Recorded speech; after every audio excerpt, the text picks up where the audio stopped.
but we actually had traded in our truck for the camper, so we borrowed a buddy's truck to pick it up and bring the camper home.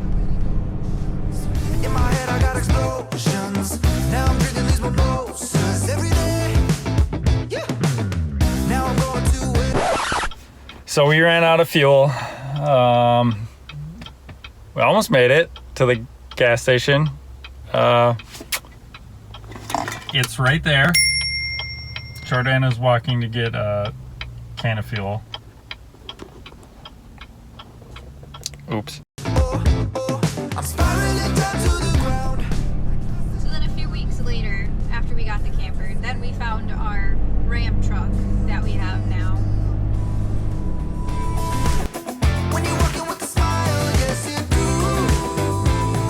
I haven't been happy for. I went from, you know, having a 40 by 60 shop and all the tools and everything that I could ever want and all my projects in one spot and a warm place to work on everything in the winter, to going to having a, you know, 8 by 12 foot garage and nowhere to really work on anything, not even a third of the tools I had, not having a welder with me and all that kind of stuff. It's a big adjustment. The downsizing for him was the hardest part. Yeah, that's a big adjustment.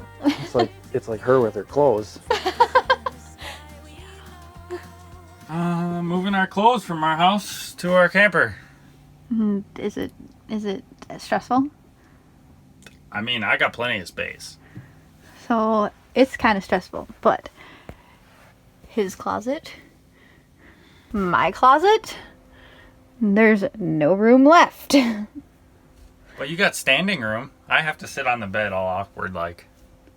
But I figure I just grab my clothes and I'm out the door. You go all like, what do I want to wear today? Is that what I sound like in your head? Yeah. I sound like a 3-year-old in your head. Sometimes. I love you though. Oh, okay, I love you too. Yeah, yeah.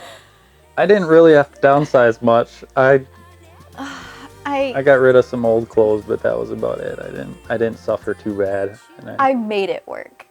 I was like, nope, but I'm squeezing everything in here. She also can't like put her hand to the back of her closet. It's freaking packed. It's packed. It's very full. How'd that go?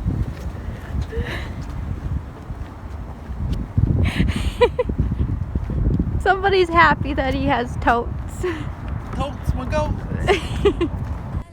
So we ended up selling a big majority of everything we had, so we weren't so burdened with having to worry about storing it all and wondering where we were going to put it and having to pay for storage units. Mostly what we took with us was just necessities and stuff that we thought that would end up being useful to us while living on the road.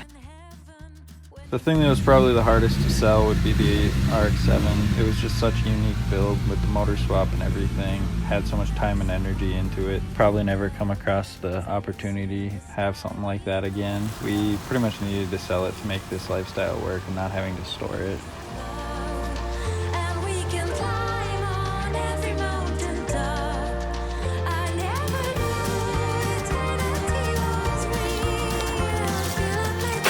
That's a sad day right there. Since that day I live in a dream.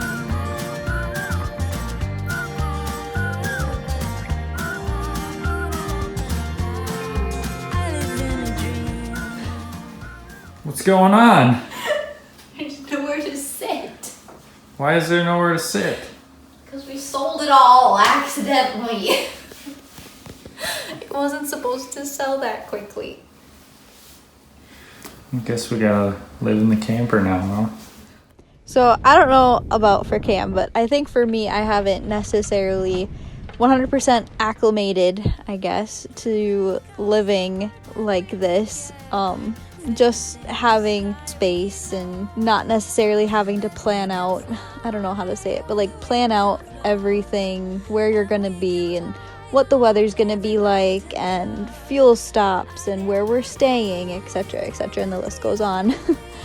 getting rid of the shop was hard for me in that aspect. Cam, he misses the shop for just having the room and space. Yeah, I mean, being able to have all the projects, I feel like I didn't necessarily have to adjust to life on the road as much as you did, because, I mean, I came from working on the road. It wasn't, the life on the road wasn't too tough for me to get used to, especially when I can bring my house with me and not have to live in a hotel room. It's not so bad. We've never done this before, so we didn't know like how everything was supposed to operate.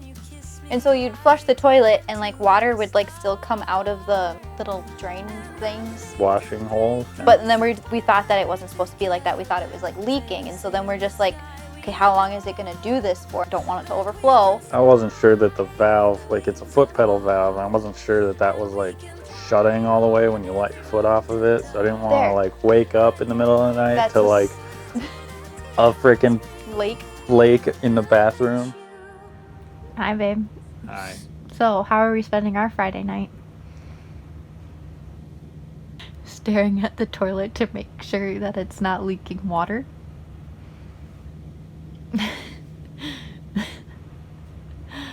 And fixing a fridge.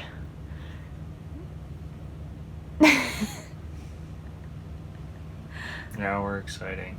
Oh God. A So huge learning curve. We left and woke up 5 a.m. got woken up at 5 a.m. to a semi clipping the back corner of the camper. And they didn't do a ton of damage, but I ran outside in my freaking no pants on, just threw a shirt on, like chasing after this truck basically as he's freaking driving away. Hit and run, didn't have a license plate on the truck, didn't have a name on the side of the truck or anything, and I'm just like, what the hell? Like, he just drives off. Luckily, looking at it later, there wasn't that much damage, but Heck of a way to start the day. heck of a way to start the first day on the road. If we were to go back and do it all over, we probably wouldn't have changed anything. Keeping the shop, selling it, living like this, we would don't not have any regrets on what we did. It's hell of an experience. It's just a new chapter. Driveway. For the very last time. How do you feel? Sad.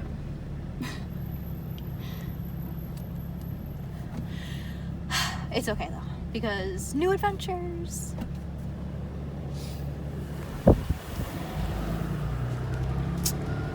On to a new chapter.